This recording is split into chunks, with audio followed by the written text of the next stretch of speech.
Hey guys, Lord Naren White here, the Holy Ghost, the one true God. Back with you with the next video in my series reading Heart of Darkness by Joseph Conrad.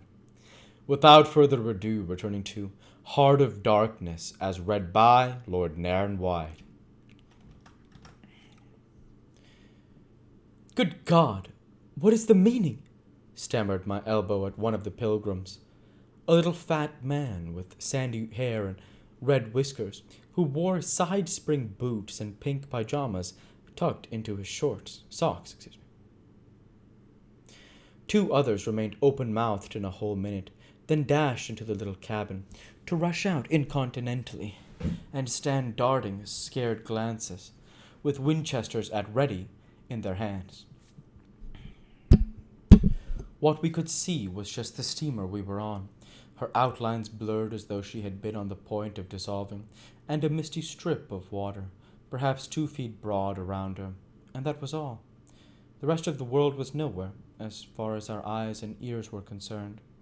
Just nowhere, gone and disappeared, swept off without leaving a whisper or a shadow behind.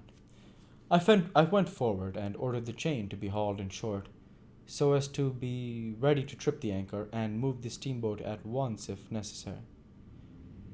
Will they attack? Whispered an odd voice. We will all be butchered in this fog, murmured another. The faces twitched with the strain. The hands trembled slightly. The eyes forgot to wink. It was very curious to see the contrast of expressions of the white men and of the black fellows of our crew, who were as much strangers to that part of the river as we, though their homes were only 800 miles away. The whites, of course, greatly discomposed, had besides a curious look of being painfully shocked, as by an outrageous row. The others had an alert, naturally interested expression, but their faces were essentially quiet, even those of one or two who grinned as they hauled at the chain. Several exchanged short, grunting phrases which seemed to have settled the matter to their satisfaction. Their headman, a young, broad-chested black, severely draped in dark blue fringed clothes, with fierce nostrils and his hair all done up artfully in oily ringlets, stood near me. Aha, I said, just for good fellowship's sake. Catch him, he snapped, with a bloodshot widening of his eyes and a flash of sharp teeth. Catch him, give him to us. To you, eh? I asked. What would you do with him? Eat him, he said curtly, and, leaning his elbow on the rail, looked out into the fog in a dignified and profoundly pensive attitude. I would no doubt have been properly horrified had it not occurred to me that he and his chaps must be very hungry, that they must have been growing increasingly hungry for at least this month past. They had been engaged for 6 months. I don't think a single one of them had any clear idea of time, as we at the end of countless ages have. They still belonged to the beginnings of time, had no inherited experience to teach them, as it were, and of course, as long as there was a piece of paper written over in accordance with some farcical law or other made down the river, it didn't enter anybody's head to trouble how they would live. Certainly they had brought with them some rotten hippo meat, which couldn't have lasted very long anyway, even if the pilgrims hadn't, in the midst of a shocking hullabaloo, thrown a considerable quantity of it overboard. It looked like a high-handed proceeding, but it was really a case of legitimate self-defense. You can't breathe, dead hippo waking, sleeping and eating, and at the same time keep your precarious grip on existence.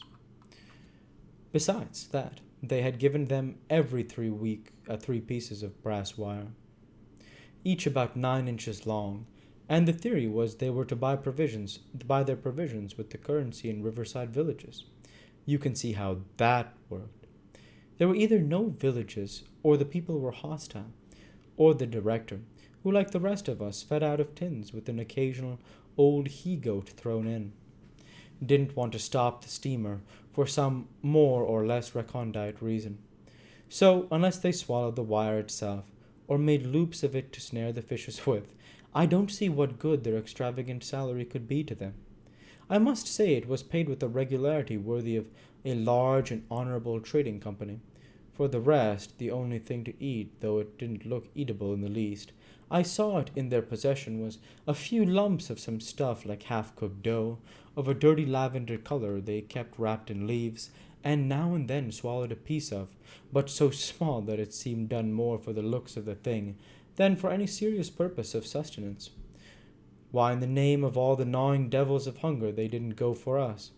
They were 30 to 5, and have a good tuck-in for once. Amazes me now what I have to think of it. They were big, powerful men, with not much capacity to weigh the consequences, with courage, with strength, even yet, though their skins were no longer glossy and their muscles no longer hard. And I saw that something restraining, one of those human secrets that baffle probability, had come into play there. I looked at them with a swift quickening of interest, not because it occurred to me I might be eaten by them before long, though I own to you that just then I perceived in a new light, as it were, how unwholesome the pilgrims looked, and I hoped, yes, I positively hoped, that my aspect was not so, what shall I say, so unappetizing, a touch of fantastic vanity which fitted well with the dream sensation that pervaded all my days at that time. Perhaps I had a little fever, too. One can't live with one's finger everlastingly on one's pulse. I had often a little fever, or a touch of other little things. The playful paw strokes of the wilderness, the preliminarily trifling, before the more serious onslaught which came in due course. Yes, I looked at them as you would on any human being, with the curiosity of their impulses, motives, capacities, weaknesses, when brought to the test of an inexorable physical necessity. Restraint, what possible restraint? Was it superstition, disgust, patience, fear, or some other kind of primitive honor? No fear can stand up to hunger. No patience can wear it out. Disgust simply does not exist where hunger is.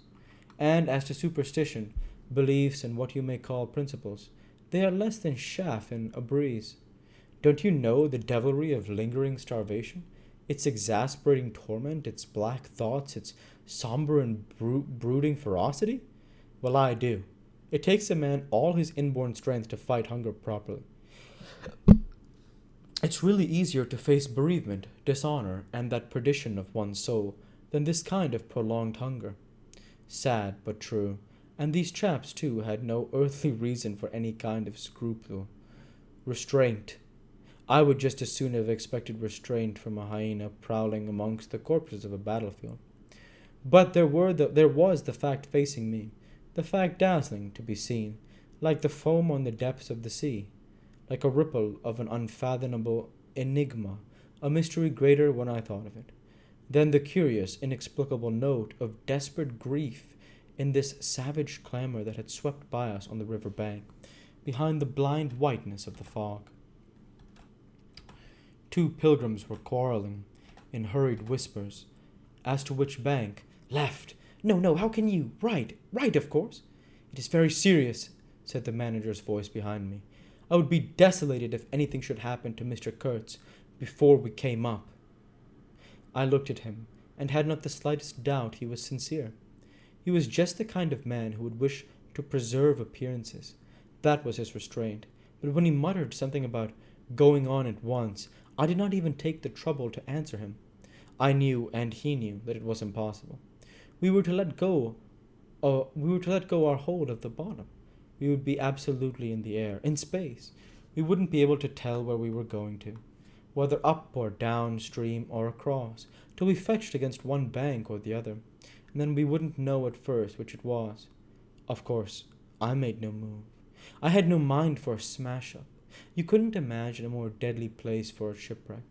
Whether drowned at once or not, we were sure to perish speedily in one way or another. I authorize you to take all the risks, he said, after a short silence. I refuse to take any, I said shortly, which was just the answer he expected, though its tone might have surprised him. And we'll go ahead and stop there for this week. As usual, I want to say thank you for watching, and I hope you enjoyed. Please like, comment, and subscribe, as it greatly helps the channel. Light be with you all. Take care and thanks again.